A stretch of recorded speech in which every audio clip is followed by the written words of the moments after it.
This 4-year-old homeless girl is bitten by a venomous snake, but a millionaire saw it, and in her last 2 hours of life, he decides to do something shocking.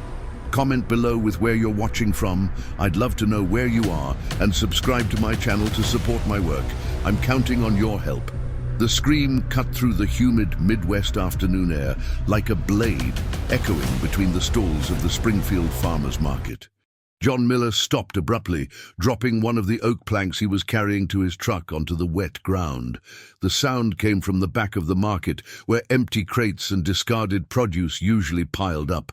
"Help! My daughter! Please, someone help me!" The female voice was laden with despair, cutting through the merchant's chatter and the rumble of trucks unloading vegetables. John abandoned the wood and ran towards the cries. At 58, he still kept the agility of someone who had worked with his hands since he was young, but his heart pounded when he saw the scene awaiting him behind Mr. Henderson's fruit stall. A young woman, no older than her early 30s, held a small girl in her arms who couldn't have been more than 4. The child was pale, her lips turning blue, and a dark mark on her right ankle clearly showed what had happened. Nearby, a 4-foot rattlesnake slowly slithered away among the wooden crates. "Snake! It was a snake!" the woman cried, tears streaming down her thin, sun-weathered face. Her clothes were dirty and patched, her hair held back with an old elastic band, but her eyes revealed a desperation that stirred something deep within John. Calm down," he said, approaching slowly. "I'm John. We're taking her to the hospital right now." The little girl opened her large dark eyes, gazing at the unknown man who approached. Even amidst the pain and fear, there was something in that childish gaze that made John feel a lump in his throat he hadn't felt in a long time. "What's her name?" he asked, extending his arms. "Lily," her mother replied, hesitating for a second before handing her daughter to the stranger. "I'm Sarah. Please, sir, she can't—" "Oh, she can't.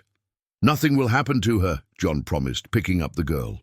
Lily weighed almost nothing, like a wounded bird, and her tiny hands clutched his shirt with surprising strength. The drive to Springfield Community Hospital was the longest of John's life. Sarah was in the passenger seat, whispering words of comfort to Lily, who had begun to shiver slightly. The businessman drove his old truck over the bumpy roads with more care than he'd ever driven anything, as if he carried the world's most precious treasure. "Uncle," Lily murmured, her voice weak but clear. "Uncle, it hurts." John felt his heart break. The girl didn't even know him, but she was already calling him uncle, a childish trust that completely disarmed him. "It'll be okay, little one," he said, trying to keep his voice steady. "Uncle will take care of you." At the hospital, it was pure chaos. Dr. Thompson, the doctor on duty whom John knew from meetings of the local Chamber of Commerce, greeted him with a grave expression. "Rattlesnake, huh? How long ago?" "About 20 minutes, Sarah replied, stroking her daughter's hair incessantly. The doctor quickly examined the bite mark and Lily's general condition. His face grew increasingly serious. "I'll be direct with you. We need antivenom urgently, but our stock ran out yesterday. The next shipment isn't due until next week." "What do you mean, ran out?" John asked incredulously. "How can a hospital be out of snake antivenom?" "Mr. Miller, you know how things are with the public health system. Budget cuts, delayed deliveries. I can try to get some from Indianapolis or Cincinnati, but—" "But what?" Dr. Thompson lowered his voice. "But given the girl's condition and the type of snake, she probably has about 6 hours. And with rush-hour traffic, plus the time to locate the antivenom—" The silence that followed was deafening. Sarah sobbed and hunched over Lily, as if to shield her with her own body. John stood still, processing the doctor's words, feeling something inside him rebel against the situation.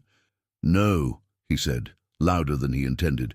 "No, I'll get that anti-venom, whatever it takes." "Doctor." Thompson looked at him in surprise. "Mr. Miller, you don't even know this family." That doesn't matter. This girl is going to live. The next 2 hours were a blur of phone calls, negotiations, and speeding down rural Midwest highways. John mobilized his network of business contacts, called in favors he didn't even know he was owed, and finally located the anti-venom at a private hospital in Cincinnati. When he returned to Springfield, it was already night, and Lily was even paler but conscious. The anti-venom worked quickly, and slowly the color returned to the little girl's face. "Thank you," Sarah said, holding John's calloused hands. "I'll never forget what you did. Never." John looked at Lily, who was sleeping peacefully on the hospital gurney, and felt something changing inside him. Something he didn't understand, but knew would change his life forever. When he left the hospital that night, he didn't imagine he had just made the decision that would cost him everything he had built in 58 years of life, and that it might be the best decision he had ever made. 3 days after the incident, John was sitting in the hospital waiting room when David Cooper appeared in the doorway, his face flushed with rage.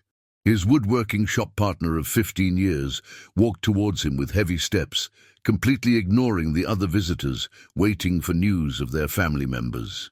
"John, what the hell do you think you're doing?" David said, planting himself in front of him. "You spent $8,000 on medicine for a stranger, $8,000 that belonged to the company." John looked up from the floor, where he had been watching the ants crawl in and out of a crack in the baseboard. "The girl was dying, David." "So what? It's not our responsibility. Have you lost your mind?" David sat heavily in the chair next to him, lowering his voice but maintaining his irritation. "The woodworking shop isn't doing well, John. We can't afford to pay hospital bills for homeless people. She's not homeless. She's a child. A child who isn't yours." The phrase hit John like a slap. He clenched his fists, feeling a rage he hadn't experienced in years. "Mind your own business, David. I'll replace the money." "With what money? Do you know how much we owe suppliers? How much the IRS is charging in interest? Are you living in a fantasy world?" Before John could respond, Sarah appeared in the hallway carrying Lily in her arms. The girl had been discharged, but was still weak and drowsy from the medication. When she saw John, her eyes lit up. "Uncle John!" she cried, extending her little arms towards him. The affectionate nickname made John's heart quicken. He stood up and took Lily, who immediately snuggled into his chest as if it were the safest place in the world. "How are you feeling, Princess?" "Better. The doctor said I can go home, but I have to come back tomorrow to make sure everything's okay." David watched the scene with evident disapproval. "John, I need to talk to you. In private. You can say it in front of them." "I can't." David looked at Sarah with ill-disguised contempt. "It's company business." John handed Lily back to Sarah, but not before promising the girl he would return the next day to accompany her to her follow-up appointment. When they had moved a few feet away, David exploded. "You're getting too involved with those people, John. It's going to cause problems." "What kind of problems?" "They'll take advantage of you. They'll want more money, more help, and our company can't handle it." "Our company?" David hesitated for a second, as if he had said something he shouldn't have. "Of course, our company. We've been partners for 15 years. John studied the face of the man he had considered a friend since youth. There had been something different about David in recent weeks, a tension he had attributed to the woodworking shop's financial problems. But now, seeing him talk about Lily and Sarah with such contempt, he began to question if he truly knew his partner. "David, you've been acting strange lately. Is there something you're not telling me? Don't be paranoid. I'm just concerned about the company, that's all." That night, John arrived home to find his wife Mary waiting for him in the kitchen, sitting at the table with a cup of cold coffee in her hands. Married for 23 years, she knew every expression on his face, every change in his mood. "David called me," she said without preamble. "Said you spent company money on a strange child."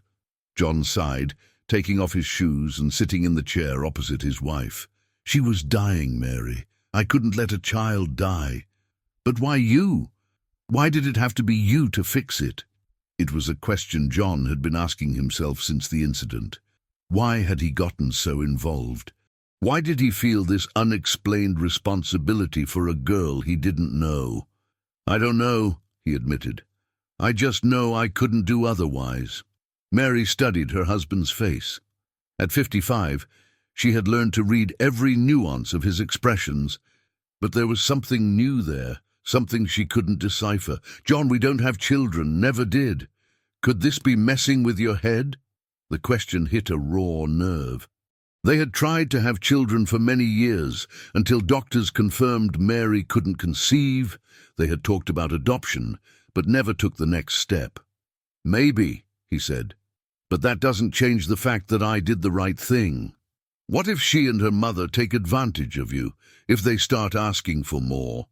They won't take advantage. How can you be sure? John thought of Sarah, of the way she had cared for Lily at the hospital, of the genuine gratitude in her eyes. He thought of the girl's immediate trust, of the way she had called him uncle. "I just know," he finally said. The next morning, John arrived at the woodworking shop to find David already in the office, shuffling papers that he quickly put away when he saw him enter. "What were you looking at?" "Nothing important, just some estimates." John approached the desk. "David, I need to see the company's books. It's been a while since I reviewed the accounting." "What for?" "I handle all that. Because it's my company too, and if we're having financial problems, I want to know exactly what they are." David became visibly nervous. "All right, but not today. I took some documents home yesterday to work on.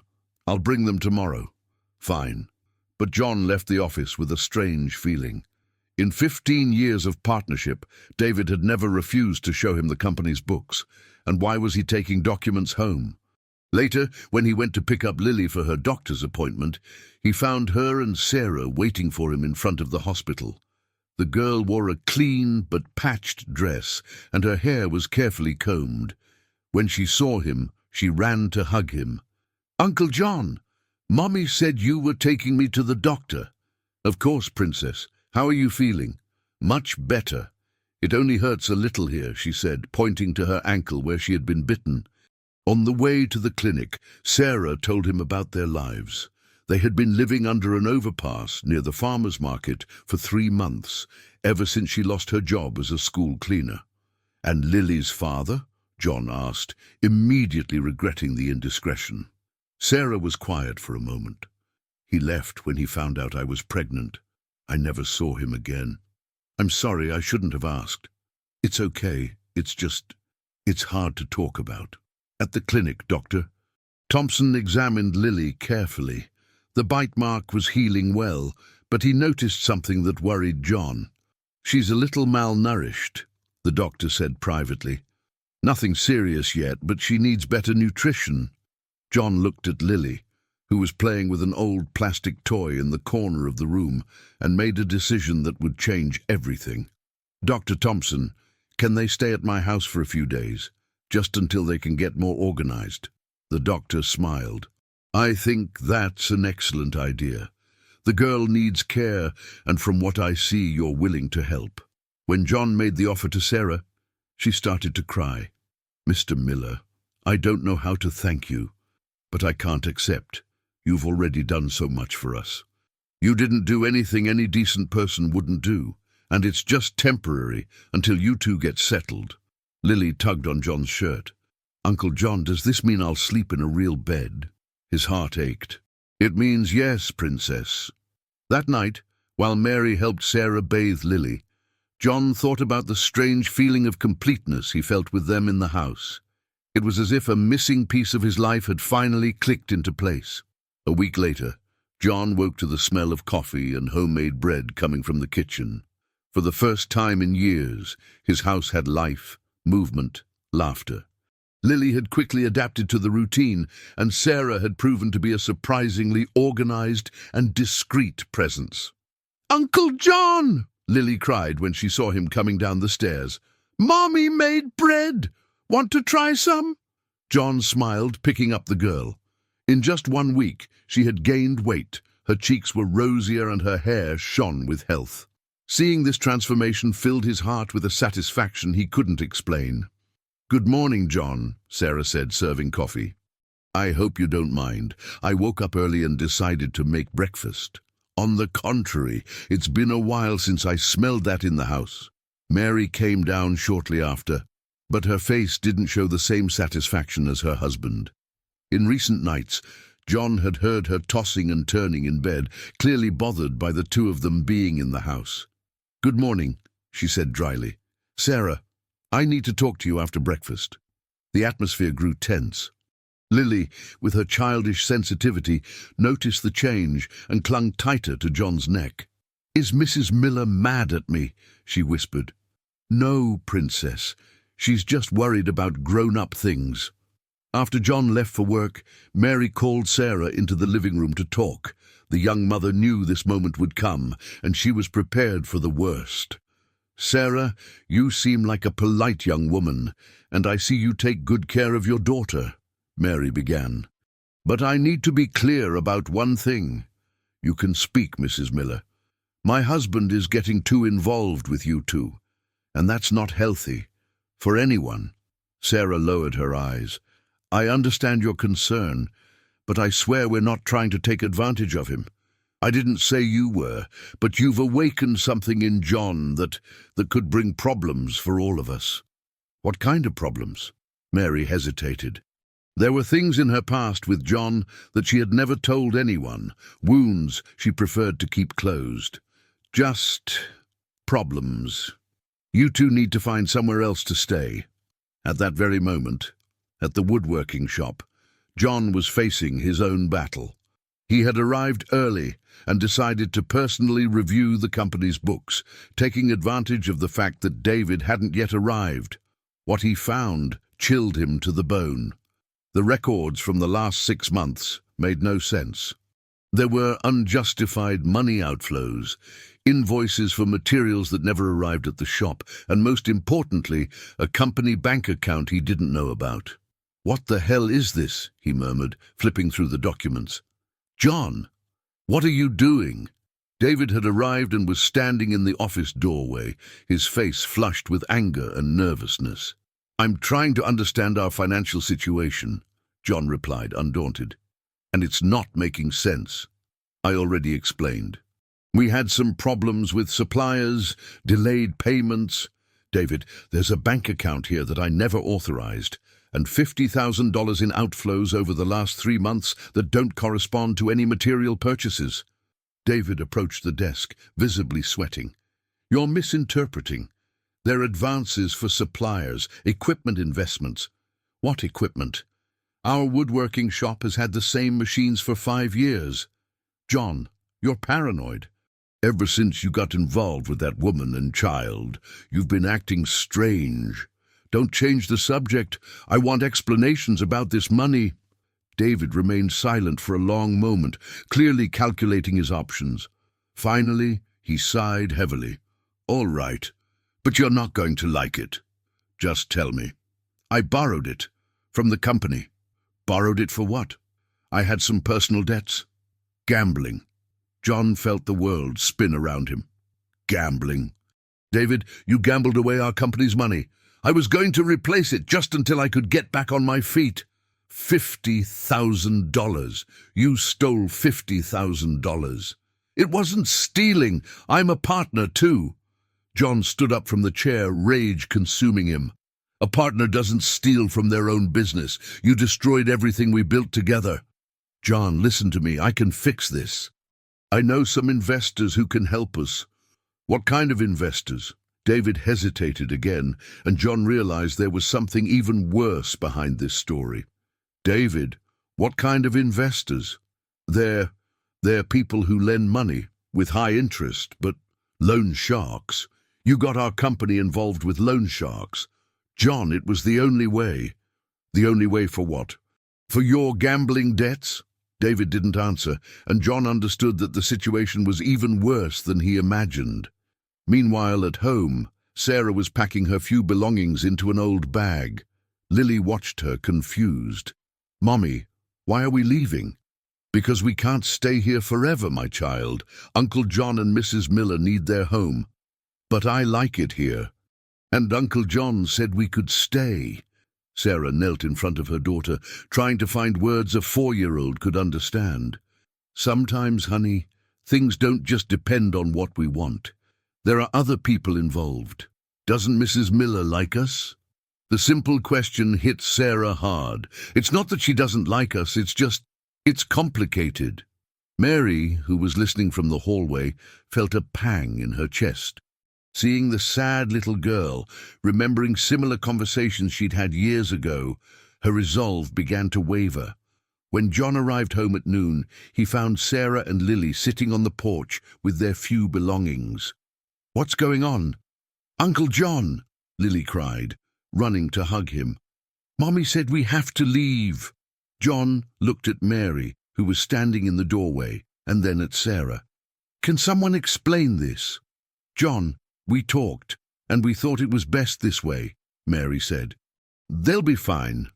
"Be fine where? Under an overpass again? They'll manage. They always have." "Mary, what is this? Since when are you like this? Since you forgot you had a wife and became obsessed with strangers."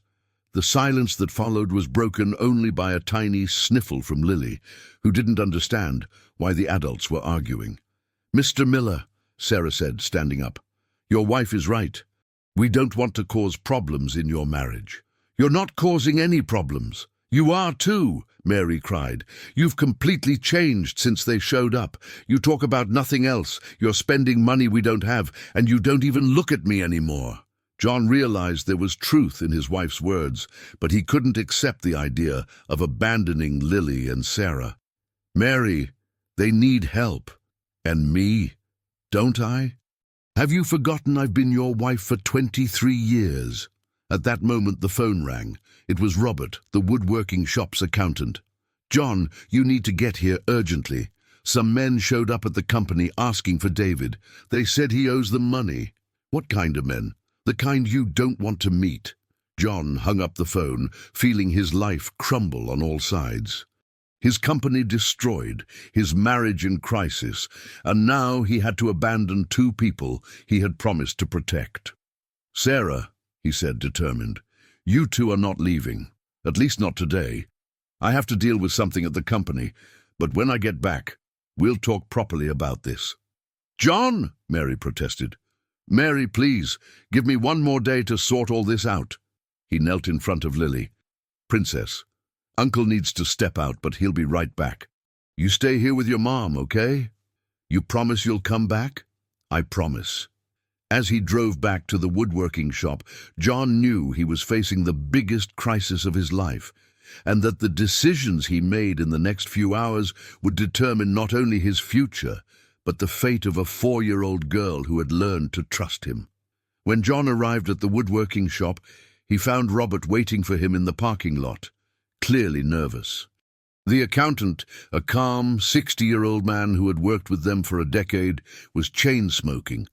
"Robert, where's David?" "He's gone. The men arrived here an hour ago looking for him. When they saw he wasn't here, they started asking questions about the company." "What kind of questions?" "About revenue, how many machines we have, if the company's worth anything. John, they weren't ordinary debt collectors. They were professionals." "What do you mean?" Robert threw his cigarette on the ground and stomped on it. "I mean your partner doesn't owe money to some small-time loan sharks. He owes to serious players." John felt his blood run cold. "How much do you think he owes?" "From the papers I managed to see before he absconded with everything, at least $200,000. $200,000. John leaned against the car, feeling his legs give way. "Robert, the company isn't worth that." "I know, and they know it too." The 2 men stood in silence for a moment, the weight of the situation settling between them. The woodworking shop was everything John had built in life. He had started with his father as a teenager, inherited the business at 25, and spent the last 33 years transforming it into one of the most respected in Springfield. "What exactly did they say?" They said they'd be back tomorrow, and if David didn't show up, they'd talk to the other partner. To me, to you. John entered the woodworking shop and walked slowly among the machines he knew by heart. The planer he had bought, used 10 years ago and refurbished with his own hands. The circular saw his father had left him as an inheritance, the workbenches where he had taught so many young apprentices over the years. All of it could disappear because of the greed and irresponsibility of a man he had trusted like a brother. Robert, can you calculate exactly how much the company is worth? I've already done that, John. Machines, inventory, the land. At most 150,000, and that's if we can sell everything at market price. So even selling everything, we can't pay off David's debt. No. John sat down in one of the office chairs, his head in his hands. In one morning, he had discovered that his partner had stolen from him, that his company was doomed, and that dangerous men wanted to talk to him. And at home, his wife was kicking out 2 people he had promised to protect. There's one more thing, John. What? The documents they showed. David used the company as collateral for the loans. If he doesn't pay, they can legally seize everything. What do you mean legally? He forged your signature on the contracts. But it'll be hard to prove that without him here to confirm it. The reality hit John like a hammer. It wasn't just that he was going to lose the company. It was that he was going to lose everything, and could even end up being considered an accomplice in his partner's shady dealings. At that moment, his phone rang. It was Mary. John, you need to come home. Now. Why? What happened? It's the girl. She's feeling unwell. John's heart pounded. How unwell? I don't know. She started shaking and saying she was in pain. Sarah is distraught.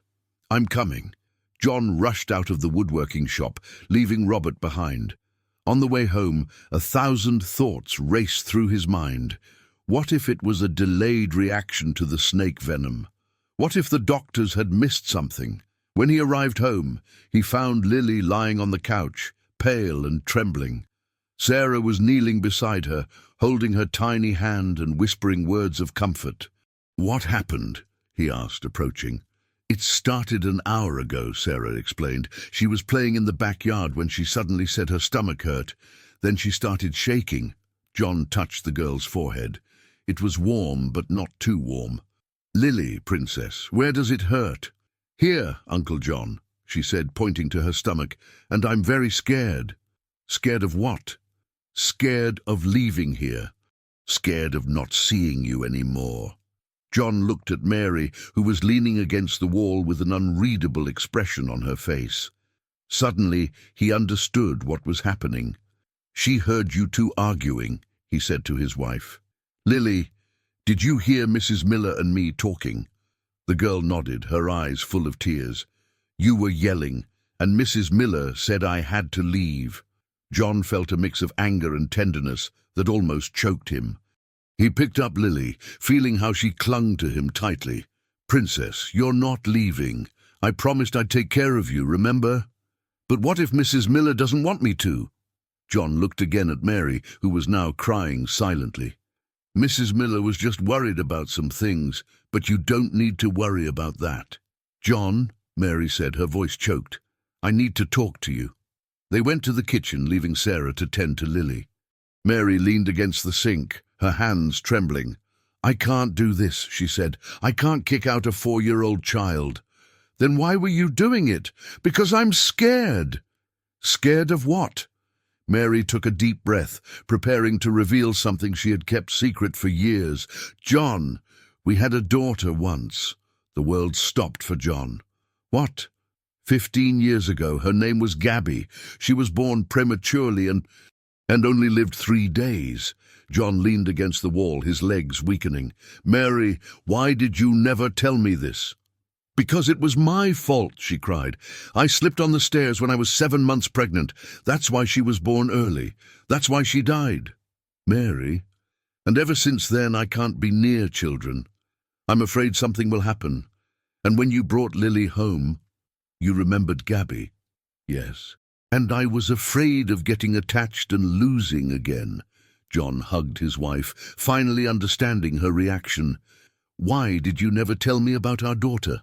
Because you were already suffering so much from losing your father's business back then. I thought it would be too much for you to handle. What loss of my father's business? Mary pulled away from him, confused. What do you mean? Don't you remember? Your father lost the original woodworking shop to loan sharks 15 years ago. That's when you had to start all over again with David. Suddenly, all the pieces clicked into place in John's mind. The current company wasn't the original one. He had completely repressed the memory of losing his father's woodworking shop, just as he had repressed the memory of the daughter he lost. My God, he murmured. It's all happening again. What do you mean? David stole from me. The company is lost to loan sharks, and I have a 4-year-old girl who needs me. Mary paled. John, are you saying that? I'm saying history is repeating itself. Only this time, I'm not leaving anyone behind. At that moment, they heard a noise in the living room. They rushed to see what was happening and found Lily on the floor, having seizures. Call an ambulance, Sarah cried. John picked up Lily, and on the way to the hospital, a single certainty crystallized in his mind. No matter the cost, he would not lose another daughter, even if it meant sacrificing everything that remained of his previous life. At the hospital, Dr. Thompson examined Lily with growing concern. The seizures had stopped, but the girl was unconscious and her breathing was irregular. John never left the side of the gurney, holding the child's tiny hand. Dr. Thompson, what's happening to her? Sarah asked, her eyes swollen from crying. I need to run some tests, but I suspect it's a delayed neurological reaction to the venom. Sometimes the nervous system takes time to show damage. Delayed? But she was fine. She was playing, eating. Emotional stress might have been the trigger. Children are very sensitive to family tensions. John closed his eyes, guilt weighing in his chest like a stone. If he hadn't argued with Mary in front of Lily, if he hadn't allowed her to overhear about having to leave, it's my fault, he murmured. Mr. Miller, it's nobody's fault, Sarah said. You saved her life. Saved her. Look at her condition. Mary, who had been silent since they arrived at the hospital, approached her husband. John, you can't blame yourself for this. I can't? She heard us arguing. She was afraid of being abandoned, and now she's like this. The seizures weren't caused by fear. They were caused by the venom, Dr. Thompson said, trying to calm the situation. What she needs now is specialized treatment. What kind of treatment? She needs to be transferred to a hospital in Indianapolis. They have a pediatric neurologist and suitable equipment for this type of complication. John didn't hesitate. Then let's transfer her. Mr. Miller, this treatment is expensive, very expensive. Basic health insurance won't cover it. How much? It could reach $50,000, depending on the length of hospitalization and the necessary tests. The number hit John like a punch. $50,000, exactly what David had stolen from the company, money he no longer had. Dr. Thompson, can she wait until tomorrow? I need to sort out some financial things. She can, but not much longer than that. Her condition could worsen quickly. On the way back home, the silence in the car was heavy. Mary drove while John looked out the window, lost in thought. Sarah was in the back seat, muttering prayers softly. John, Mary finally said, the house. What about the house? We can mortgage the house to get the money. John looked at his wife, surprised. Just hours ago, she wanted to kick Lily out. Now she was willing to risk her own home to save her. Mary, are you sure? I am. If I can't save our Gabby, at least I can help save Lily. Sarah started to cry in the back seat. I can't accept that. You've already done too much. Sarah, John said, turning around. Lily isn't just your daughter. She's become our family too. But your house. Houses can be rebuilt. People can't. The next morning, John was at the bank at 8 sharp, trying to get a loan with the house as collateral. The manager, Sebastian, had known him for years and was surprised by the request. "John, are you sure about this? Mortgaging your house for $50,000 is a very serious decision." "I'm sure. And what do you need that amount for?" "Medical treatment for a child." Sebastian looked at him with curiosity, but asked no more questions. After 2 hours of paperwork and analysis, he returned with a worried expression. "John, we have a problem." "What kind of problem?" "Your company has credit bureau flags, overdue debts, liens. That affects your credit rating. But the loan is guaranteed by the house. Even so, the bank has strict policies. With your current financial situation, I can only approve $30,000. John felt despair wash over him. 30,000 wouldn't be enough to cover all of Lily's treatment. "Sebastian, this child will die if I don't get this money."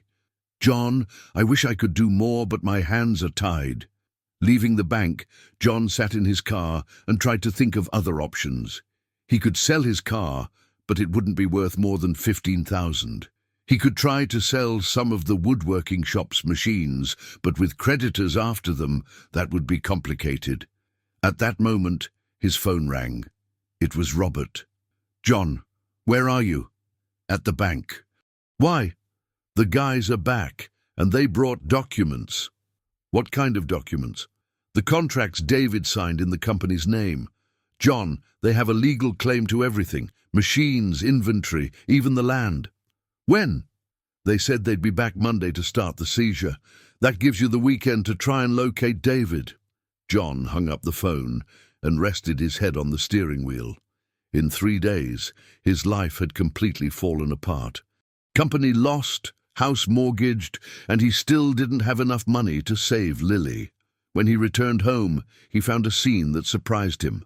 Sarah was in the kitchen with Mary, both chatting while making lunch. There was an intimacy between them that hadn't existed before. "How was the bank?" Mary asked. "I got 30,000. It's not enough." "Now what?" "I don't know." Sarah approached him. "John, may I suggest something?" "Of course." "I studied accounting in college before my life fell apart. If you want, I can look at your company's papers. Maybe I'll find something that helps." John looked at her in surprise. "You studied accounting?" 3 years at the State University of Indiana, in Indianapolis. I dropped out in my senior year when I got pregnant with Lily." "Why did you never tell me this?" Sarah lowered her eyes. "Because people see a woman living on the streets with a child and assume she's ignorant. It's easier to let them think that. Sarah, can you really help me with the company books?" "I can try.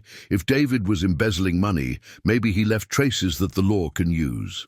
That afternoon, while Sarah analyzed the woodworking shop documents on the living room table, John and Mary returned to the hospital to visit Lily.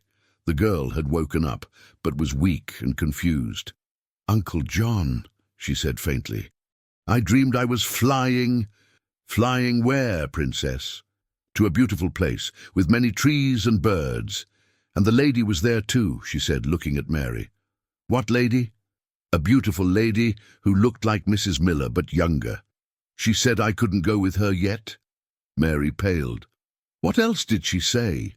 "That I had to stay here because Uncle John needed me, and that she was taking care of a girl just like me in the beautiful place." Mary ran out of the room, and John found her crying in the hallway. "It was our Gabby," she sobbed. "She was talking about our Gabby." "Mary, John, I think our daughter doesn't want us to lose Lily too." When they returned home that night, Sarah awaited them with an excited expression and several papers spread on the table. "I found something," she said. "Something that could change everything." "What?" "David wasn't just embezzling money from the company. He was laundering money for other people." "How so?" "Look here," she said, showing a spreadsheet she had compiled. "Unjustified money inflows, fake invoices, outflows that don't correspond to any purchased materials. He was using the woodworking shop to clean dirty money." "Does that mean that?" "That means you were victims, not accomplices." and that you might be able to recover everything through the courts. John looked at the papers, a spark of hope rising in his chest. Maybe there was still a way to save the company, get the money for Lily, and rebuild his life. But deep down, he knew he still faced the biggest battle of all, finding David before the creditors seized everything on Monday. Saturday dawned cloudy in Springfield, and John woke with the determination to find David. He had less than 48 hours before the creditors took everything, and Lily needed to be transferred to Indianapolis that very day. "Mary, can you stay with Sarah and go with Lily to Indianapolis? I'm going after David." "John, where are you planning to look? He could be anywhere." "I'll start with the places he frequented. Joe's bar, his ex-wife's house, the gambling spots I found out about yesterday." Sarah approached, carrying a folder with the documents she had organized overnight. "John, I found a few more things. David received regular deposits from a shell company in Indianapolis, $20,000 a month, always on the 15th. "What company?" "Palms Transport, but when I called them, they said they'd never heard of David." "Shell company," John murmured. "He was laundering money through a shell transport company." "There's more. I found the address where the bills for that company were sent. It's a house in Sunset Heights, here in Springfield." John felt a pang of hope. "Do you think he might be hiding there?" "It's worth a shot." After dropping off Mary and Sarah at the hospital with Lily, John drove to Sunset Heights, a middle to lower class neighborhood on the outskirts of town. The house was simple, a 2-story home with a small yard and low fences. He parked on the corner and watched for a few minutes. There were no signs of life, but he noticed the upstairs curtains moved slightly. He decided to knock on the door. "David, I know you're in there. We need to talk." Silence. "David, Lily is dying. I need the money for her treatment." This time, he heard footsteps upstairs. A few minutes later, the door slowly opened, revealing an unrecognizable David. He was thin, bearded, with deep dark circles under his eyes and dirty clothes. "John, how did you find me?" "That doesn't matter. What matters is you explain this whole mess." David looked nervously around before letting him in. The house was poorly kept, with boxes stacked in the living room and the smell of cigarette smoke clinging to the walls. "David, what the hell happened to you?" "John, you don't understand. I didn't want it to come to this." "Come to what?" "You stole from our company, forged my signature, and now I'm losing everything." "I didn't steal. I borrowed it." "Borrowed it from whom? From the loan sharks? To pay your gambling debts?" David sat heavily in an old chair, his head in his hands. "It wasn't just gambling, John. It was more complicated than that." "Then explain it to me." 2 years ago, I met some guys in Indianapolis. They needed legitimate businesses to do some deals. They offered a lot of money just to use our company's name in some transactions." "What kind of transactions?" "Buying and selling lumber. Nothing illegal, they said. They just needed a company with a clean name in the market." "And you believed them?" "John, they offered $50,000 just to sign some papers. $50,000. "And then?" "Then I signed, but later I found out it wasn't just lumber. They were using our company to launder money from other activities." "What activities?" David hesitated, clearly afraid to continue. "Smuggling. Illegal cigarettes, electronics, that kind of stuff." John felt his blood run cold. "David, you got our company involved with smugglers?" "I didn't know. When I found out, I tried to get out, but they said it was too late, that I was already in too deep and couldn't leave." "And the gambling debts?" "They were a lie. I invented that, so you wouldn't find out the truth. I thought it would be easier for you to accept me as a compulsive gambler than to know our company was laundering money." John stood up and began pacing the room, trying to process the information. The situation was much worse than he had imagined. It wasn't just a matter of debts or mismanagement. It was organized crime. "David, where are these men now?" "I don't know. They disappeared after you started asking questions at the company. I think they were afraid of being discovered. And the money? The 200,000 you owe? I don't owe them. I owe other creditors they referred. People who lent money thinking our company was solid, based on the fake documents you signed. Exactly. John stopped in front of his partner, anger and despair battling within him. David, you destroyed everything. Everything my father built, everything I built. And why? For $50,000. John, I can fix this. I have a plan. What plan? The smugglers disappeared, but they left some things here. David pointed to the boxes in the living room. Cigarettes, watches, cell phones. If we sell everything, we can get at least $100,000. You want me to sell smuggled goods? It's the only way to get quick cash to save the company and pay for the girl's treatment. John looked at the boxes, trying to weigh his options. If he reported David to the police, he might clear his name, but it would take months to recover the company. And Lily didn't have months. David, if I do this, I'll become a criminal too. John, they're just material things. The girl's life is worth more than that. At that moment, John's phone rang. It was Mary, calling from the hospital in Indianapolis. John, you need to get here, urgently. What happened? Lily got worse. The doctors said they need to operate today. And it's going to cost more than the $50,000 they estimated. How much more?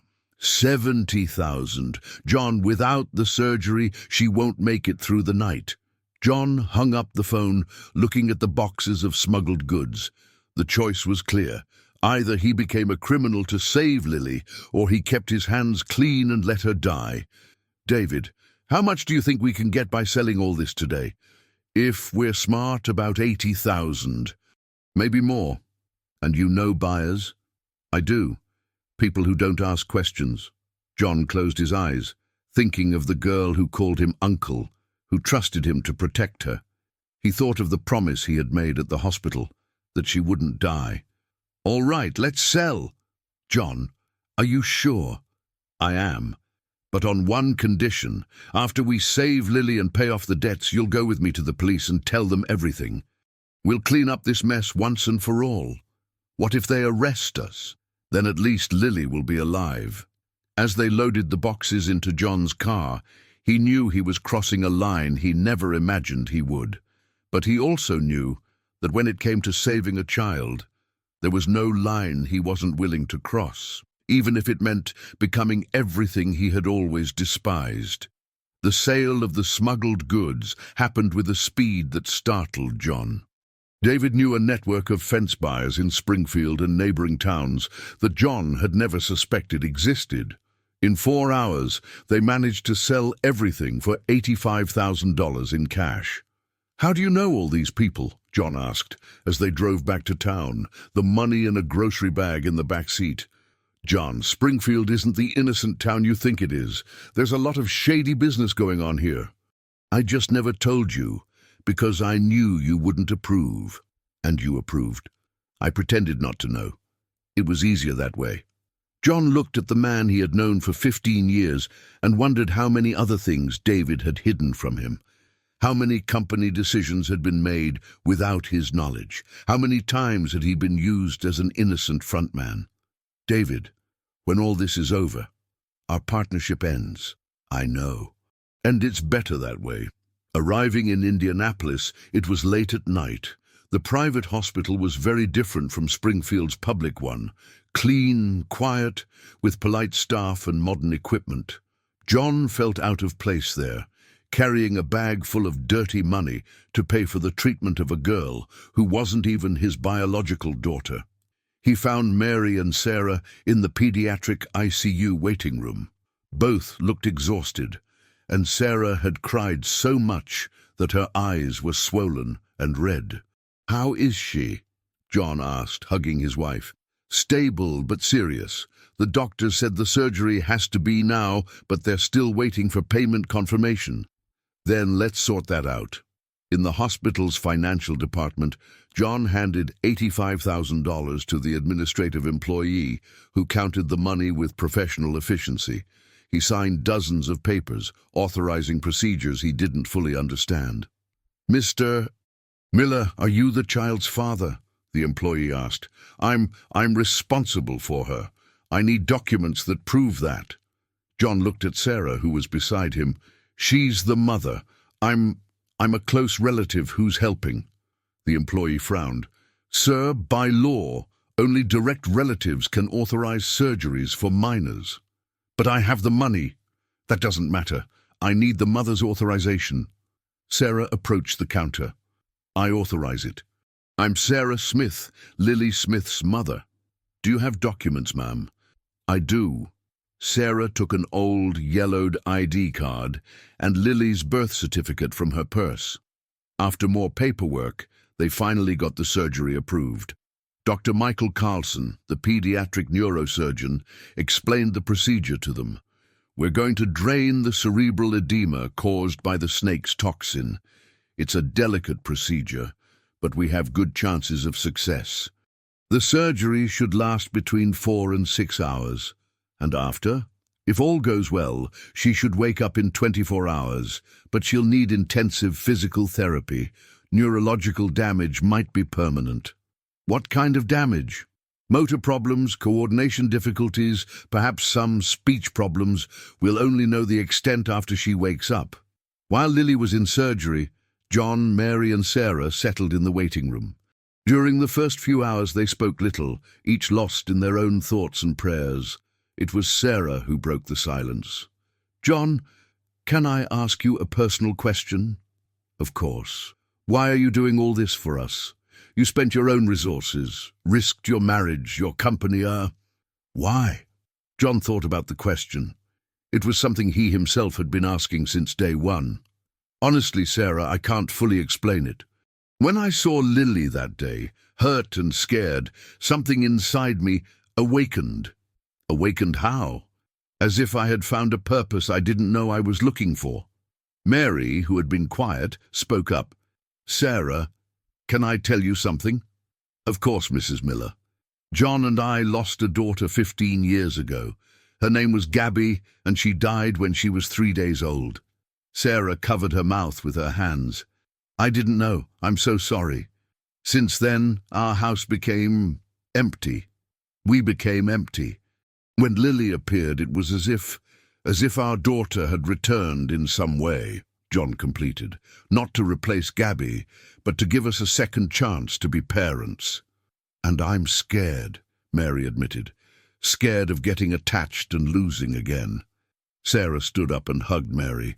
"Mrs. Miller, you won't lose Lily. She's strong. She's a fighter." "How can you be so sure?" "Because she taught me to be strong. When her father left, when we lost our home, when we had to sleep on the streets, she always gave me strength to keep going, a 4-year-old teaching me not to give up." At 3 in the morning, Dr. Michael Carlson emerged from the operating room with a tired but hopeful expression. The 3 stood up immediately. The surgery was successful. We managed to drain all the edema, and the intracranial pressure returned to normal. "Will she be okay?" Sarah asked. "It's too early to say. The next 48 hours are critical, but her vital signs are stable." "Can we see her?" "You can, but she's sedated. She won't wake up until tomorrow afternoon." In the pediatric ICU, Lily seemed even smaller connected to all those machines. Her head was partially shaved and bandaged, but her face was peaceful, almost serene. "Hi, Princess," John whispered, holding her tiny hand. "Uncle is here. You'll be well." That morning, while Sarah slept in an armchair next to Lily's bed and Mary rested on the waiting room sofa, John went out for some air in the hospital garden. That's when his phone rang. It was Robert, calling from Springfield. "John, I need to warn you about something. The men returned to the woodworking shop." "What men?" "David's creditors. But they didn't come alone. They brought the police." John's blood ran cold. "The police? They said they found evidence of money laundering at the company. There's a search and seizure warrant for Monday." "Robert, can they do that?" "With a court order, they can. John, where's David?" He He's disappeared again. Then you'll have to face this alone, and there's one more thing. What? Your house is being watched. There's a car parked on the corner since last night. John looked around the hospital garden, wondering if he was also being followed. The realization hit him like a slap. It wasn't just the company that was lost. His freedom was also at risk. Robert, do you think they know I sold the goods? I don't know, John. But if I were you, I'd get a lawyer. Urgently. When John hung up the phone, he realized he had traded one prison for another. He had saved Lily, but now he was trapped in a web of crimes he didn't know how to untangle. And worst of all, even knowing all the risks, he regretted nothing he had done. On Monday morning, Lily woke up. Her eyes opened slowly, confused and unfocused, searching for something familiar in the strange environment of the ICU. When she saw John sitting beside the bed, a faint smile appeared on her lips. "Uncle John," she murmured, her voice hoarse and weak. "Am I in the hospital again?" "You are, Princess, but now you're going to get better." Lily tried to sit up, but her body didn't fully obey. Her right hand trembled slightly, and she frowned, confused by her own lack of coordination. "Why is my hand so strange?" Dr. Michael Carlson, who had entered the room for the morning exam, approached with a gentle smile. "Hi, Lily. I'm Dr. Carlson. Your hand is a little different because you were sick and we had to do surgery on your head to help you get better. Will it go back to normal? We'll work very hard for that to happen. You'll need to do special exercises and play games to strengthen your muscles." While the doctor examined Lily, John's phone vibrated. It was Robert, and from the urgent tone of the message, the news isn't good. "Excuse me," John said, leaving the room.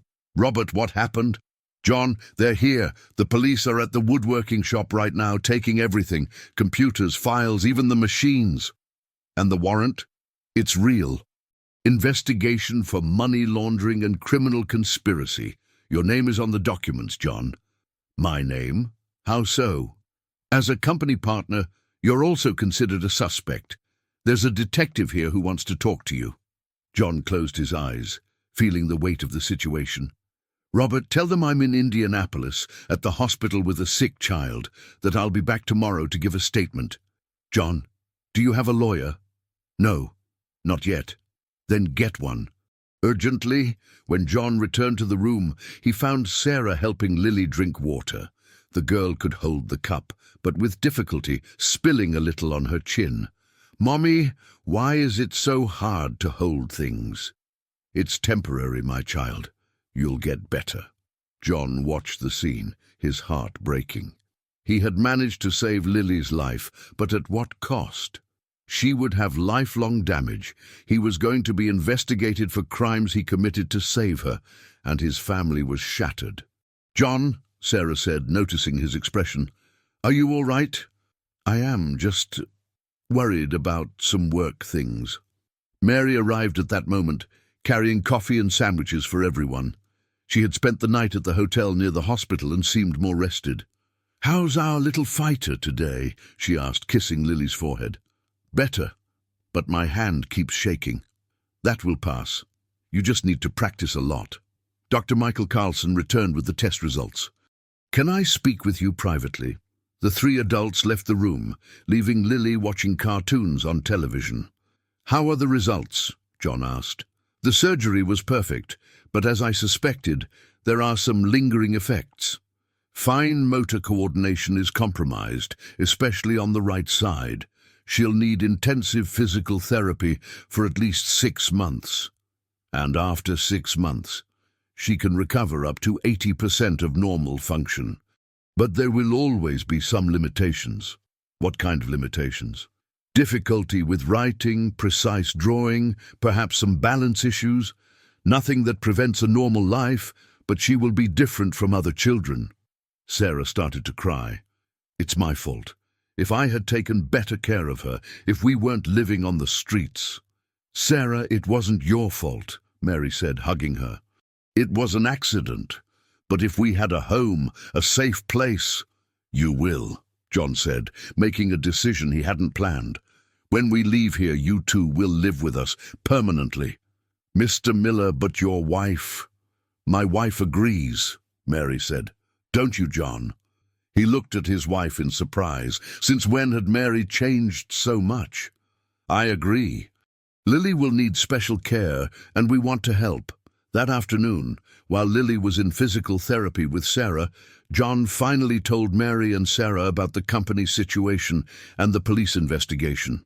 "John, does that mean you could go to jail?" Mary asked, alarmed. "It's possible. I sold smuggled goods, even if it was to save Lily. But they'll understand it was a medical emergency. Mary, the law doesn't work that way. A crime is a crime, regardless of motivation." Sarah, who had been quiet throughout the explanation, finally spoke up. "John, I have an idea." "What idea?" "The documents I analyzed. The evidence against David. If we give all of that to the police, proving that you were his victim, maybe you can get a plea bargain." "What kind of plea bargain?" "Cooperation agreement. You cooperate with the investigation, disclose everything you know about the smugglers, and in return, you get a lighter sentence or even probation." John looked at her in admiration. "You understand criminal law too." "I read a lot about it when I was in college. And, well, when you're living on the streets, you end up learning about laws out of necessity. Do you think it could work?" "I think it's worth trying. Especially if you can help the police find David and the smugglers." That night, John made a decision that would change everything again. He called Robert and asked him to schedule a meeting with the detective in charge of the investigation. "Robert, I'm going to tell them everything about selling the goods, about what I found out about David, everything." "John, are you sure? Once you start talking, there's no turning back." "I'm sure. I've lived a lie long enough." On Tuesday morning, Dr. Michael Carson discharged Lily with a series of medical recommendations and an appointment for physical therapy 3 times a week. "Uncle John, can we go home now?" Lily asked, holding his hand with difficulty but determination. "We can, Princess, to our home." During the drive back to Springfield, Lily slept in the back seat, exhausted from the effort of recovery. Sarah watched her constantly, as if fearing she might disappear. "Sarah," John said, "can I ask you a question?" "Of course." "What did you really do before you were on the streets? I mean, your life before Lily?" Sarah was quiet for a moment. "I was married, John, to a man from a traditional wealthy conservative family in Indianapolis, to a man who also owned a well-known investment firm. When I found out I was pregnant, I also found out my husband was already married, that I was the mistress, not the wife. The marriage I thought was real was just a charade to keep me under control. My God, when I confronted him, he offered me money to disappear from the city and have an abortion. When I refused, he made my life a living hell. I lost my job, the apartment I rented, all my friends. I found out he had influence throughout the entire city." "Is that why you came to Springfield?"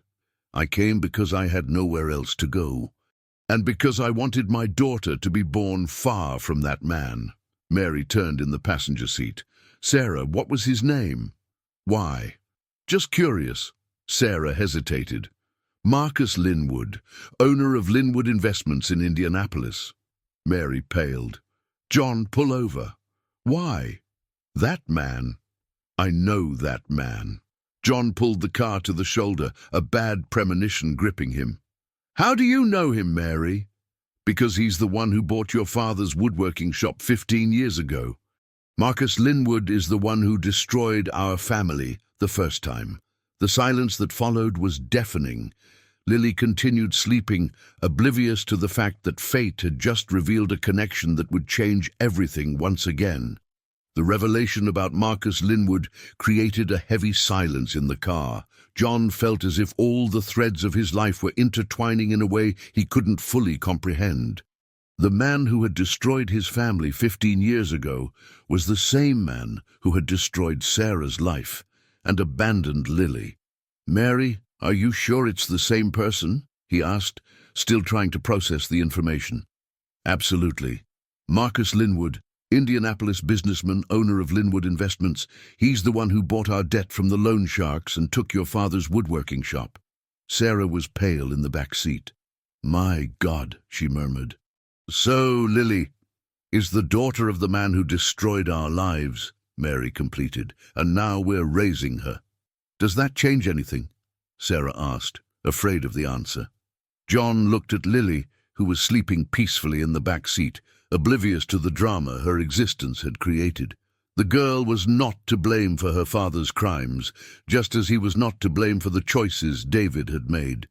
"It changes nothing," he said, determined. "Lily isn't responsible for what her father did, and we're not responsible for the choices he made."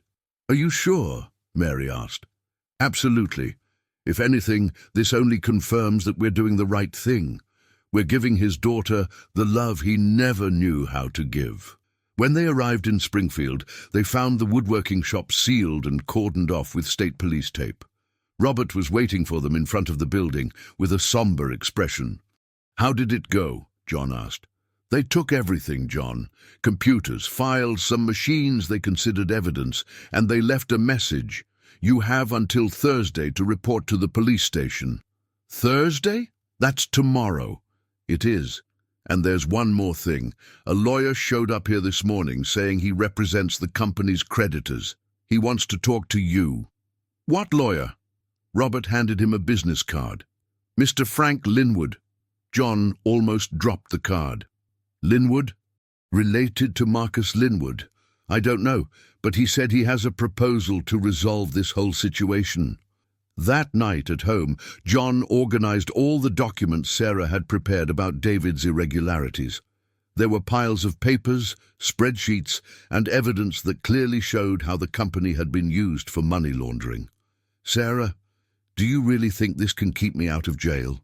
I think it can significantly reduce your sentence, especially if you help the police find the smugglers. What if I tell them about Marcus Linwood, about him being Lily's father? That could complicate things. The police might think there's a personal motive behind your accusations." Mary, who was helping Lily with motor coordination exercises in the living room, joined the conversation. "John, what if we see this Mr. Frank Linwood first, before you go to the police?" "Why?" "Because if he really is from the Linwood family, maybe he knows things about Marcus Linwood that could help us. Or it could be a trap." "Uncle John," Lily called from the living room, "I managed to hold the pencil perfectly. Want to see?" John went to the living room and saw that Lily had managed to draw a shaky but recognizable heart on a piece of paper. "Who is that heart for, Princess?" "For you, for Grandma Mary, and for Mommy. Because you take care of me." The simple drawing, made with such effort by a 4-year-old girl fighting the lingering effects of her own recovery, solidified John's determination. He would do anything to protect this family that had formed in such an improbable way. The next morning, John called Mr. Frank Linwood and scheduled a meeting for an hour before he was due at the police station. The office was in downtown Springfield, in a small but well-organized room. Mr. Frank Linwood was a man in his 40s, elegant but without the arrogance John expected from someone from the Linwood family. "Mr. Miller, thank you for coming. I know your situation is complicated. Mr. Linwood, I'll be direct. Are you related to Marcus Linwood?" "I am. He's my cousin. But before you jump to conclusions, know that I don't share his methods." "What methods?" "The methods he uses to destroy people and take over their businesses." John was surprised by the frankness. "Are you saying you know your cousin is dishonest?" "I'm saying my cousin is a criminal, and I've been collecting evidence against him for years." "Why?" "Because I'm tired of seeing families destroyed by his greed. Because I want to clear our family's name." Mr. Frank Linwood opened a folder on the table. "Mr. Miller, I know that Marcus Linwood took your father's business 15 years ago. I know he ruined your life. And I know you are now raising his daughter." "How do you know that?" Because I've been investigating all my cousin's shady dealings, including the false relationship he had with Sarah Smith. False relationship. Marcus Linwood was never married to her, nor could he be. He's been married for 20 years to my cousin Elizabeth. What he did to Sarah was a crime. Forgery, bigamy, emotional fraud. John felt anger rise in his chest. So he completely deceived Sarah? Completely. And when she found out she was pregnant, he threatened her and forced her to leave Indianapolis. Why are you telling me this? Because I want to make a proposal, an alliance. What kind of alliance? Mr. Frank Linwood leaned forward. You help me gather evidence against my cousin, and I help you get out of this situation with the police. I have contacts in the district attorney's office who can guarantee your freedom in exchange for your cooperation. And in return? In return, my cousin Marcus Linwood finally pays for all the crimes he has committed over the years, including abandoning Lily. In fact, with the evidence I have, I can force him to pay retroactive child support and medical costs for the girl. John looked at the documents Mr. Frank Linwood had spread across the table. They were photographs, bank statements, contracts, and testimonies that showed a pattern of criminal behavior by Marcus Linwood that spanned decades. Mr. Frank Linwood, if I accept this proposal, what happens to me? You cooperate with the investigation, disclose everything you know about David and the smugglers, and in return, you receive probation. No jail time. No criminal record. And my company? The woodworking shop can be recovered. If we prove you were a victim of fraud, the court can reverse the asset seizure. And Lily? Lily stays with you. Legally. I'll file for termination of parental rights against my cousin, citing abandonment and neglect. John looked at his watch. He had 30 minutes to decide whether to accept the proposal before reporting to the police station. Mr. Frank Linwood, if I accept, when do we start? Now. You go to the police station, tell the whole truth, and mention you have a lawyer who wants to cooperate with the investigation. I'll handle the rest. John took a deep breath, thinking of Lily drawing shaky hearts, of Sarah discovering that her whole life had been a lie, of Mary finally finding peace caring for a child. I accept, but on one condition. What? Lily can never know who her father is until she's ready for it. She's suffered enough already. Agreed. In fact, if all goes well, she'll never need to know. Marcus Linwood will simply disappear from her life forever. When John left Mr. Frank Linwood's office, he felt for the first time in weeks that maybe there was a light at the end of the tunnel. Maybe he could save Lily and still get justice for all the crimes Marcus Linwood had committed. At the Springfield Police Department, John reported promptly at 2 in the afternoon. Detective James Peterson, a 50-year-old man with a grizzled mustache and tired eyes, received him in a small room with only a table, 2 chairs, and an old tape recorder. Mr. Miller, do you know why you're here? I do. Because of the irregularities in my company. More specifically, for money laundering and criminal conspiracy. Serious crimes that can result in 15 years in prison. John took a deep breath, remembering Mr. Frank Linwood's instructions. Detective, I want to fully cooperate with the investigation. I have important information about who really committed these crimes. Are you referring to your partner, David Cooper? To David and the people who coerced him. I was a victim, not an accomplice. The detective turned on the recorder. Then let's start from the beginning. Tell me everything. For 2 hours, John recounted the entire story. The discovery of the forged documents, David's confessions about the smugglers, the sale of the goods to pay for Lily's treatment. He omitted nothing, not even the details that incriminated him. Mr. Miller, are you admitting that you sold smuggled goods? I am. To save the life of a 4-year-old child who depended on me. Do you understand that this doesn't absolve you of the crime? I understand. But I also understand that cooperating with justice can result in a shorter sentence. At that moment, Mr. Frank Linwood knocked on the door. "Detective Peterson, I'm Mr. Miller's lawyer. May I join the conversation?" "Of course, Mr. Linwood. We know your work." Mr. Frank Linwood sat beside John and placed a folder on the table.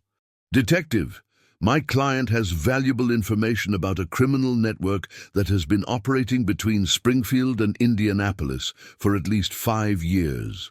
"What kind of information?" "Names, addresses, bank documents, smuggling routes. Information that can lead to the complete dismantling of the operation." The detective was interested. "In exchange for what?" "Probation for my client, considering he was a victim of the organization, not a voluntary member. I'll need to evaluate the information first." Mr. Frank Linwood opened the folder and began to show documents that John had never seen before. Photographs of trucks carrying illicit goods, bank statements, phone recordings, a truly comprehensive investigation. "How did you get all this?" the impressed detective asked. "I've been investigating this organization for 2 years. They've destroyed several families in Springfield and the surrounding area. Mr. Miller was just the latest victim. And Mr. Cooper. He's hiding on a rural property in Green Valley. I can provide the exact address." The detective looked at John. "Mr. Miller, do you confirm that you are willing to cooperate fully?" "I confirm. I want these people to pay for what they did, not just to me, but to other families." "Then let's do this. You sign a cooperation agreement, provide all the information you have, and I will recommend probation until trial." "And the company?" "If it's proven that you were a victim of fraud, the court can reverse the seizure of assets." 2 hours later, John left the police station as a collaborator of justice, not a criminal. Mr. Frank Linwood accompanied him to the car. "John, the easy part is over. Now comes the hard part." "What do you mean?" "Now we go after Marcus Linwood, and he won't give up without a fight." When John arrived home, he found a scene that warmed his heart. Lily was in the kitchen with Mary and Sarah, all making cookies. The girl managed to mix the dough with slow but determined movements. "Uncle John," she cried when she saw him, "I'm making cookies to celebrate." "Celebrate what, Princess? Mommy said we're going to live here forever now. Is it true?" John looked at Sarah, who smiled timidly. "If you really want us here." "Of course we do," Mary said. "You're family now." That night, after Lily had fallen asleep in what she already considered her room, the 3 adults sat in the living room to talk about the future. "John, how did it go at the police station?" Sarah asked. "Better than I expected. I'm going to cooperate with the investigation and probably won't be arrested. And the company? It can be recovered, but that's the least important thing right now." "How so?" John took a deep breath. "Sarah, Mr. Frank Linwood told me some things about Marcus Linwood, things you need to know." "What things?" "He never was really your husband. Your marriage was fake. He's been married for 20 years to another woman." Sarah paled, but didn't seem completely surprised. I suspected some things, but I never wanted to believe it." "What kind of things?" "He never took me to public events, never introduced me to his family, always had excuses not to spend holidays together. I thought it was because he was building his career, but it was because you were the mistress, not the wife," Mary completed gently. "And Lily?"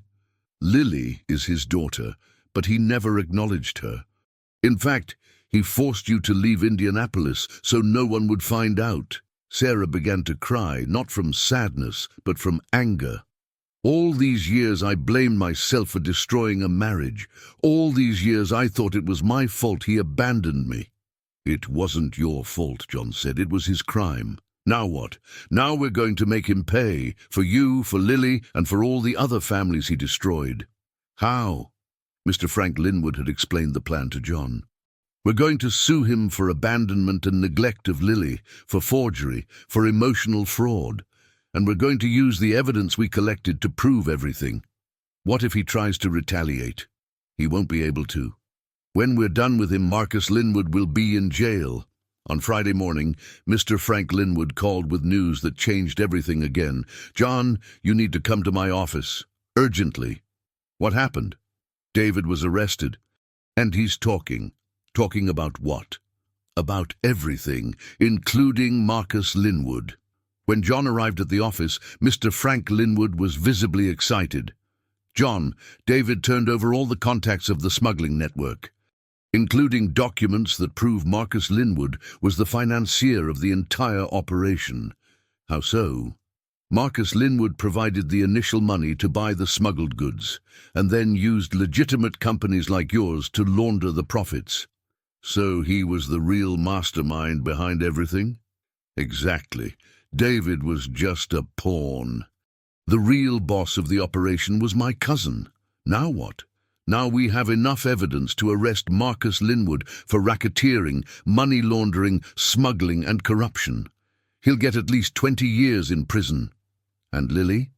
"Lily will officially stay with you. I'm filing for termination of parental rights today."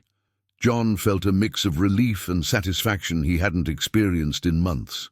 Finally, justice would be served. Not just for him and his family, but for all the people Marcus Linwood had hurt over the years. "Mr. Frank Linwood, when will all this happen?" "His arrest should be this afternoon. Federal agents are preparing the operation now. And after?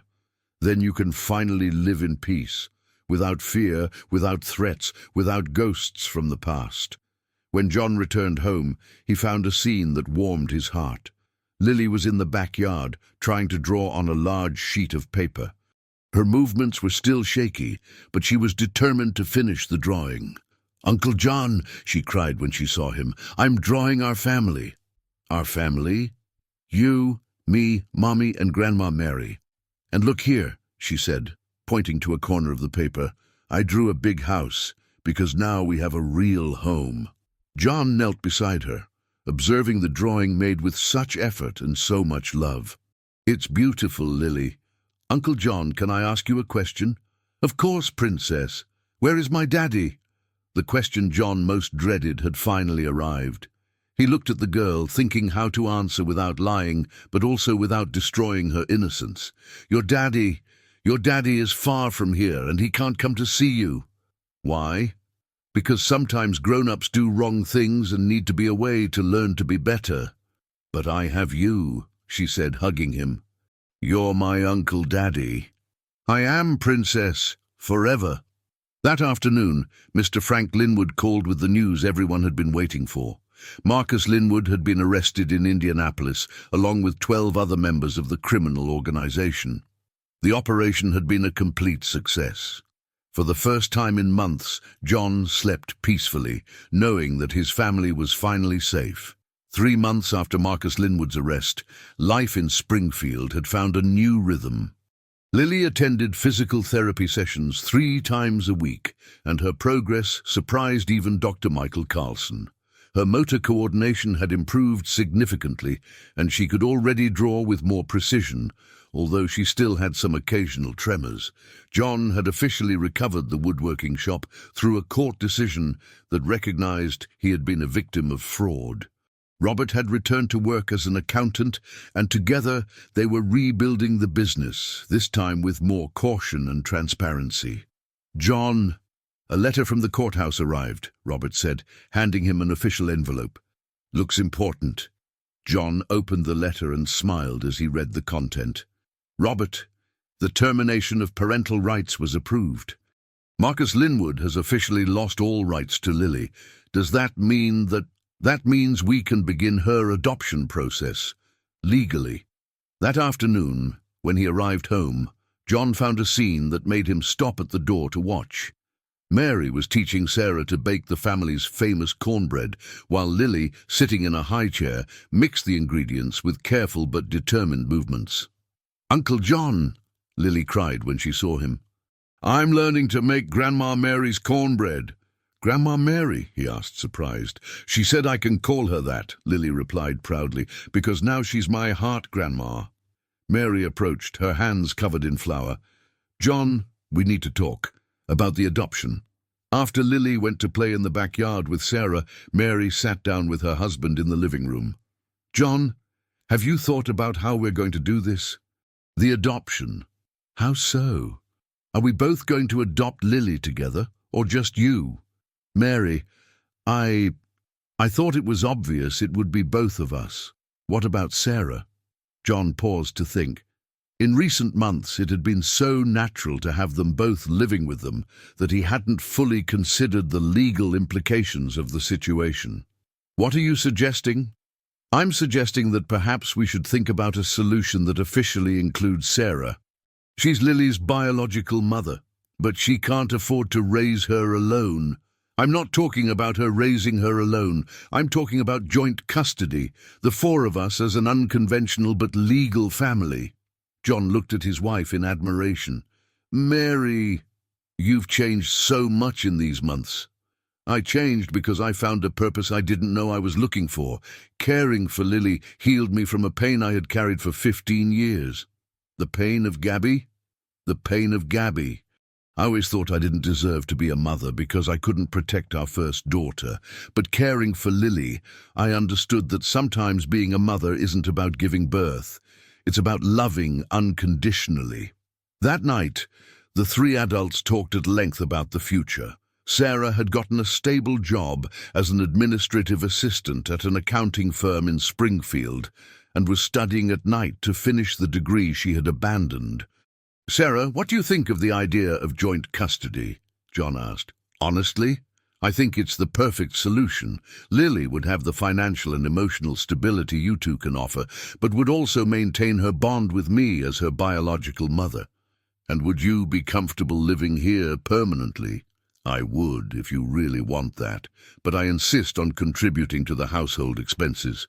"I don't want to be dependent on you forever." "Sarah, you already contribute more than you imagine," Mary said. "You take care of the house, help with Lily, and most importantly, you brought life to this family." The following month, something happened that no one expected. Mr. Frank Linwood appeared at their house one Saturday afternoon with news that would change everything once more. "John, I need to talk to you about a discovery we made during the investigation of Marcus Linwood." "What kind of discovery?" "We discovered that he has a Swiss bank account with over $2 million. Money that we were able to prove came from criminal activities.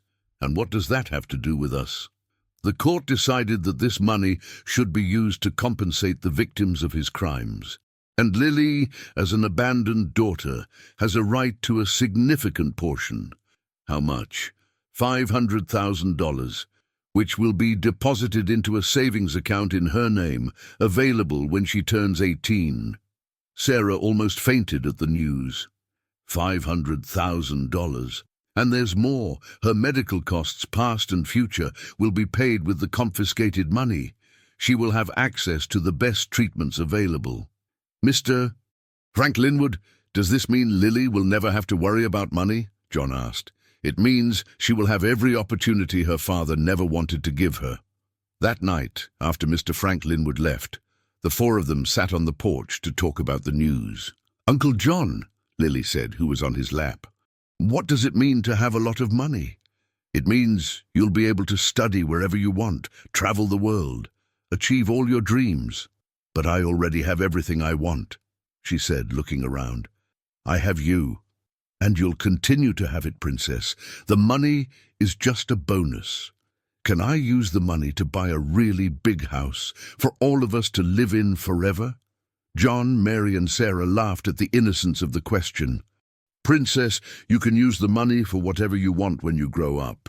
But for now, this house is already perfect for all of us."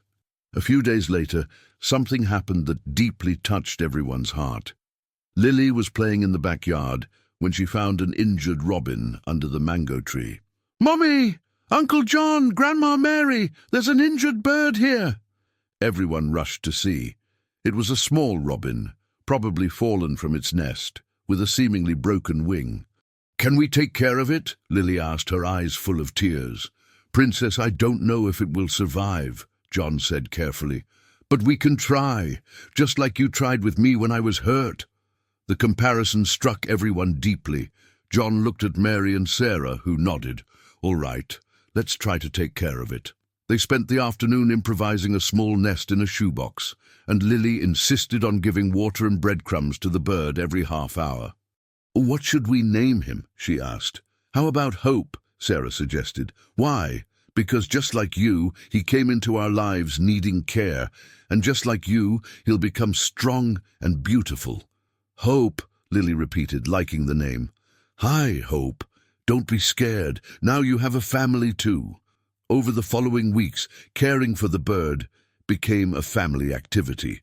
Lily insisted on checking on him several times a day, and gradually, Hope regained his strength. "Look," Lily cried one morning, "Hope is flying." Indeed, the bird had managed to fly from one end of the box to the other. "Does that mean he's cured?" she asked. "It means he's almost ready to go back to nature," John explained. "But I don't want him to leave."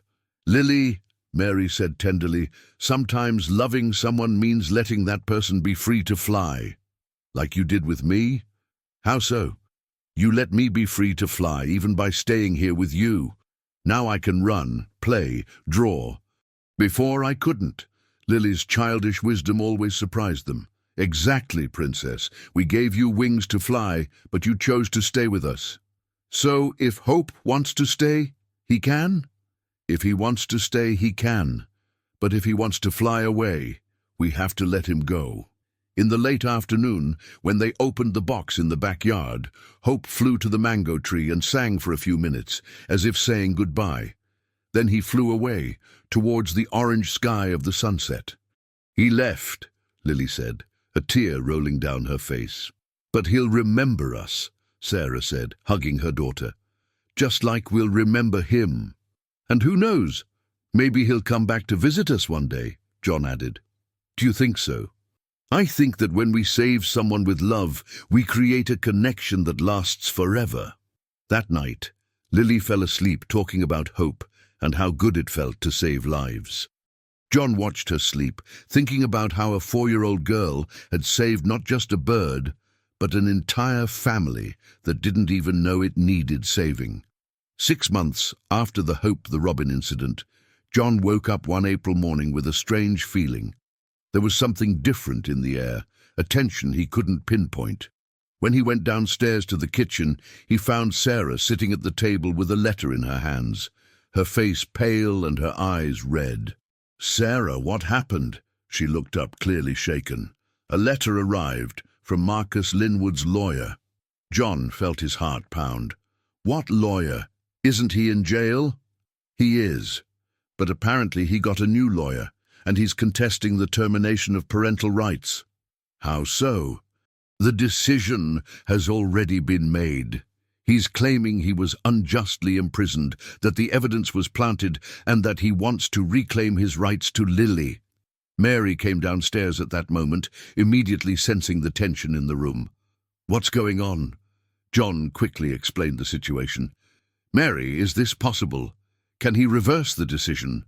"I don't know. We'll have to talk to Mr. Frank Linwood." At that moment, Lily appeared in the kitchen, wearing the yellow pajamas Mary had bought for her. Now 5 years old, she was taller, and her movements had gained much more coordination, although she still had some occasional tremors. "Good morning, family," she said animatedly. "Why do you all look sad?" The 3 adults exchanged glances, not knowing how to explain the situation to a child. "It's just some grown-up stuff, Princess," John said, picking her up. "Nothing you need to worry about." "But if you're worried, then I'm worried too," she said with the simple logic of children. "We're a family. What happens to one happens to all." Lily's childish wisdom always surprised them, but this time it also worried them. She was noticing more things than they imagined. Mr. Frank Linwood arrived at the house in the late morning, bringing bad news. "John, the situation is complicated. Marcus Linwood managed to get a very influential lawyer from Washington, D.C. They're claiming the investigation had procedural flaws." "What kind of flaws?" "They're saying some evidence was obtained illegally, that David was coerced into making statements, things like that." "And can that work?" It can significantly delay the process, and in the worst-case scenario, it could reverse some decisions. Sarah, who had been quiet until then, spoke up. "Mr. Frank Linwood, is there any chance he could get custody of Lily?" "There is. Small, but there is. Especially if he can prove he's changed, that he's capable of caring for her." "But he's in jail." "For now. His lawyer is also trying for a habeas corpus." John felt the ground collapsing beneath his feet again. "Mr. Frank Linwood, what can we do? We fight, legally. And if we lose, at least we'll know we did everything right." That night, something none of them expected happened. Lily woke up from a nightmare, screaming and crying. "Uncle John, Grandma Mary, Mommy!" Everyone rushed to her room. The girl was trembling, sweating, clearly terrified. "What is it, Princess?" John asked, picking her up. "I dreamed a bad man came to get me. He said he was my daddy and I had to go with him." The three adults exchanged alarmed glances. How could Lily have dreamed exactly what was happening? "Princess, it was just a bad dream. Nothing will happen." "But in the dream, you couldn't protect me. The man was very strong and had many helpers." "Lily," Sarah said, sitting on the bed beside her, "did you overhear any of our conversations today?" The girl lowered her eyes, guilty. "I heard you talking about a lawyer and about someone who wants to take me away." John sighed. They couldn't hide the situation from her anymore. "Princess, I'm going to tell you the truth. There's a man who is your biological father, but who never took care of you. Now he's trying to take you to live with him. But I don't want to go. I want to stay here with you. And we will fight for you to stay. But we need to be honest. It could be a difficult fight. What can I do to help?" The question surprised everyone. John looked at Mary and Sarah, seeking guidance. "You can continue to be the brave and intelligent girl you've always been," Mary said. "And if anyone ever asks you where you want to live, you can tell them the truth, that I want to live here." "Exactly. What if they don't listen?" "Then we'll make them listen," John said with determination. "Because no one is going to separate our family." The following week, things got worse. Mr. Frank Linwood called with the news that Marcus Linwood had been granted a temporary habeas corpus and was under house arrest. "John, he's free to hire lawyers, exert political pressure, use all the influence he still has. And Lily? For now, she's safe, but he can request supervised visits at any time." "Visits? He never showed any interest in her." "Legally, he's the father. And he's claiming he wants to reconcile with his daughter." That night, John made a decision that would change everything. He called an investigative journalist in Indianapolis who had covered Marcus Linwood's arrest. "Hello, is this Mark? This is John Miller from Springfield. I have a story that might interest you." "What kind of story?" "About Marcus Linwood trying to gain custody of a daughter he abandoned to cover up his crimes." "Keep talking. He's using the judicial system to persecute a family that saved the child he discarded, and I have all the proof. Can we meet? We can, but on one condition: you protect the child's identity. She cannot be exposed." "Of course. That's how it works when minors are involved." 2 days later, Mark Stevens appeared at their house with a small film crew. He spent the entire afternoon listening to the complete story, from the day of the snake bite to Marcus Linwood's current attempt to regain custody. "John, this story is incredible. I'll publish a series of reports about it." "Do you think it can help?" "I think it can change everything. When public opinion learns that Marcus Linwood is harassing a family that saved the daughter he abandoned, it will be very difficult for him to get judicial support." "And Lily? I won't show her face or mention her name, but I will tell the story of a family that formed out of love, not blood." That night, after the journalist left, Lily asked a question that touched everyone's heart. "Uncle John, if this man really is my daddy, why doesn't he want me?" "What do you mean, Princess?" "If he really wanted to take care of me, he would have come to get me when I was hurt, when I was on the streets with Mommy, when I almost died from a snake bite, but he only showed up now that I'm well and happy." The impeccable logic of a 5-year-old left everyone speechless. "You know what I think?" she continued. "I don't think he wants to take care of me. I think he wants to use me for something." "Why do you think that?" "Because people who truly love don't abandon, and people who abandon don't have the right to come back only when they want to."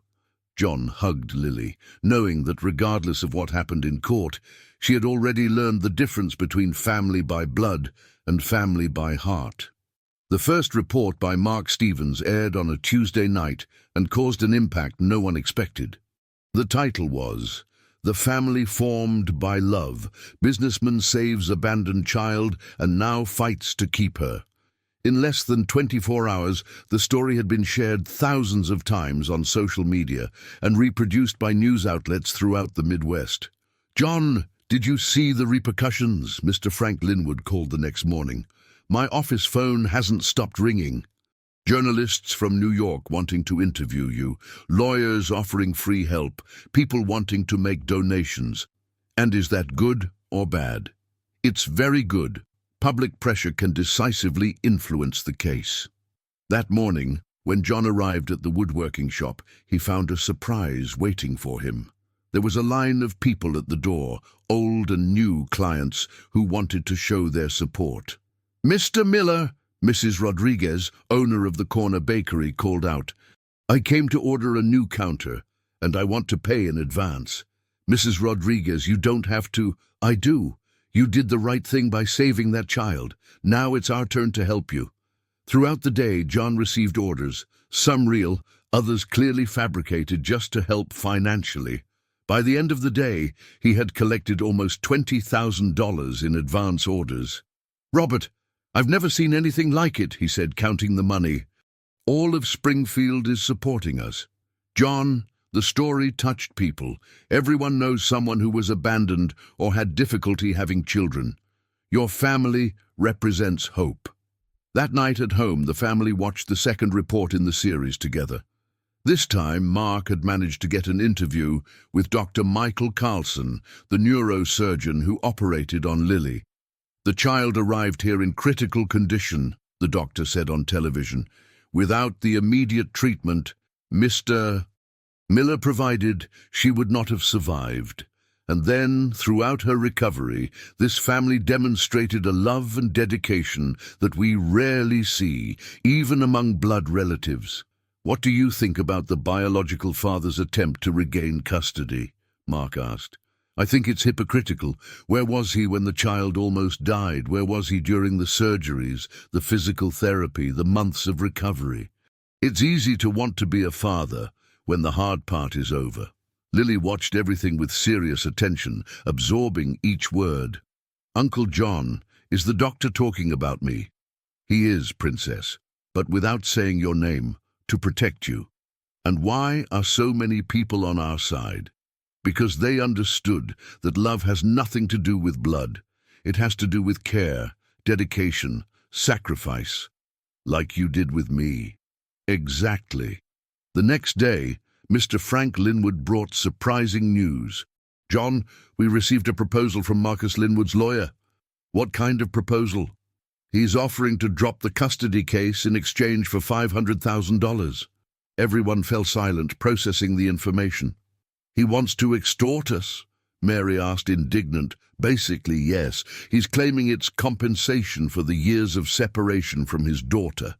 "But Lily is entitled to $500,000 from his inheritance," Sarah protested. "Exactly. He wants you to give up the inheritance money in exchange for her freedom." John stood up and began pacing the room. "Mr. Frank Linwood, what if we accept?" "John!" Mary exclaimed. "Listen to me. If we accept, Lily stays with us permanently. No more threats, no more lawsuits. And she still has an entire life ahead of her." "But it's unfair," Sarah protested. "He can't profit from his own crimes." "Sarah, sometimes justice isn't about right or wrong. It's about what works." Mr. Frank Linwood spoke up. "John, there's another possibility. With all this media attention, I can try to force a public hearing. Let a judge hear the child herself. Lily would have to speak in court, not in formal court. It would be in a private room, only with the judge, a psychologist, and us. She could express her wishes about where she wants to live. And would that be considered? At 5 years old, it's not yet determinative. But with all the repercussions of the case, it could greatly influence the decision. That night, the 3 adults talked with Lily about the possibility of speaking with a judge.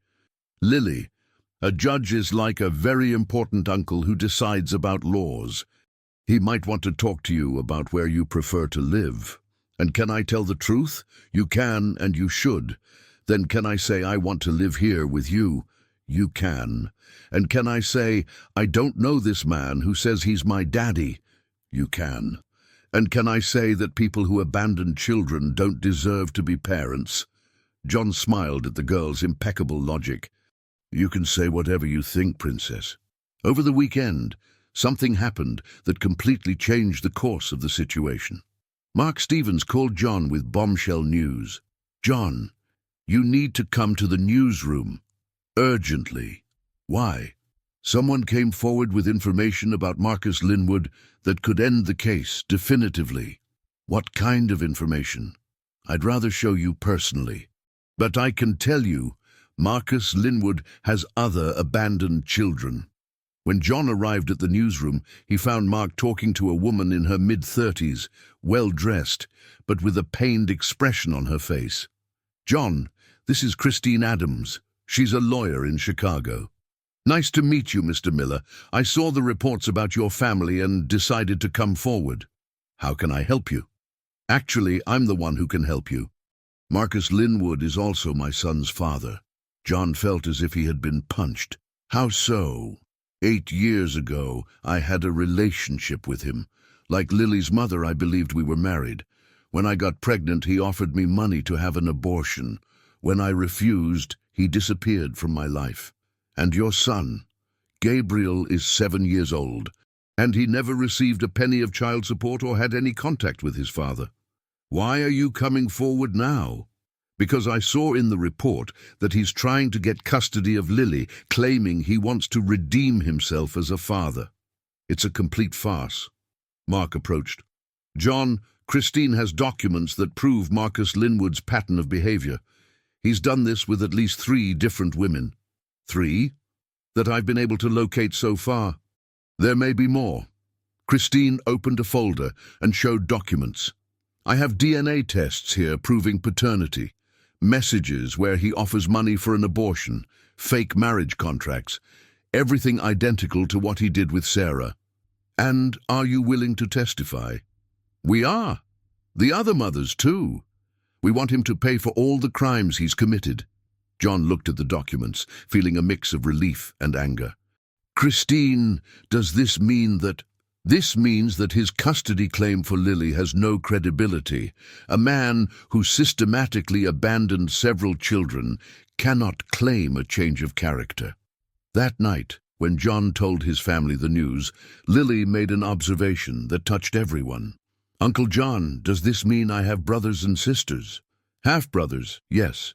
Children of the same father, but different mothers. And were they also abandoned? They were. Lily was quiet for a moment, processing the information. You know what I want to do. What, Princess? I want to meet my brothers and sisters, and I want that they know that even if our daddy didn't want us, we can want each other. Are you sure? I am, because family isn't just about who created you. It's also about who you choose to love. John looked at Mary and Sarah, seeing the pride in their eyes. Lily was becoming an extraordinary girl, with a capacity for love and forgiveness that surprised them every day. The next day, Mr. Frank Linwood called with the news they had been waiting for. John, I just spoke with the prosecutor. With the new testimonies and evidence, Marcus Linwood will have to explain much more than just Lily's situation. And custody? The case was dismissed. The judge ruled that there is no evidence of a change in the petitioner's character. Dismissed definitively? Definitively. Lily stays with you, legally and forever. When John hung up the phone, he felt that he could finally breathe easy. The battle was over, and they had won. Not just for them, but for all the families that form out of love, not by accident. If you liked this video, please subscribe to my channel. I promise to bring you videos every day that will make your life happier. Comment what you thought of my story by giving it a rating from 1 to 10, and thank you very much.